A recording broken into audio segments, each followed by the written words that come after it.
بسم اللہ الرحمن الرحیم۔ زکوٰۃ کی فضائل و مسائل۔ دین اسلام میں زکوٰۃ ہر مالدار صاحب نصاب پر فرض ہے۔ زکوٰۃ کی معاشرتی حیثیت ایک مکمل اور جامع نظام کی ہے۔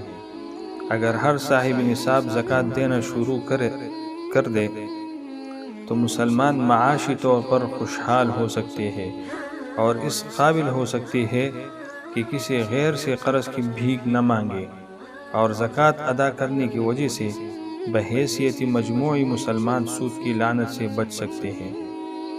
زکوٰۃ کی فضیلت۔ قرآن کریم میں اللہ تعالیٰ نے تقریباً 32 مقامات پر نماز کے ساتھ زکوٰۃ کو ذکر فرمایا ہے، جس سے اس کی اہمیت معلوم ہو سکتی ہے، اور نبی پاک صلی اللہ علیہ وسلم کی کئی بے شمار احادیث میں زکوٰۃ کی فضیلت، ترغیب اور افادیت کو اجاگر کیا گیا ہے۔ معلوم یہ ہوا کہ زکوٰۃ کو دین میں بہت اہمیت دی گئی ہے، اور زکوٰۃ ادا نہ کرنے والے کو سخت عذاب کی وعید بتلائی گئی ہے۔ ایک حدیث ملاحظہ ہو۔ حضرت عبداللہ بن مسعود رضی اللہ عنہ آپ علیہ السلام کا ارشاد نقل فرماتے ہیں کہ جو شخص اپنی مال کی زکوٰۃ ادا نہیں کرتا، قیامت کے دن اس کا مال گنج سام کی شکل میں اس کی گردن میں ڈال دیا جائے گا۔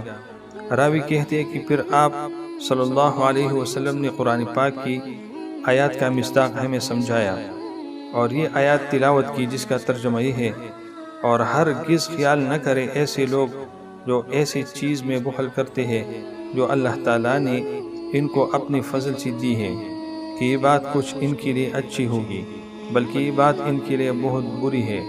وہ لوگ قیامت کے روز توق پہنا دیے جائیں گے اس کا جس میں انہوں نے بخل کیا تھا۔ اب صاحب نصاب کون ہے، یعنی کس شخص پر زکوٰۃ فرض ہے؟ جس مرد یا عورت کی ملکیت میں 7.5 تولہ سونا یا 52.5 تولہ چاندی یا نقدی مال یا تجارت کا سامان یا ضرورت سے زائد سامان میں سے کوئی ایک چیز یا ان 5 چیزوں یا بعض کا مجموعہ 52.5 تولہ چاندی کی قیمت کے برابر ہو تو ایسے مرد و عورت کو صاحب نصاب کہا جاتا ہے۔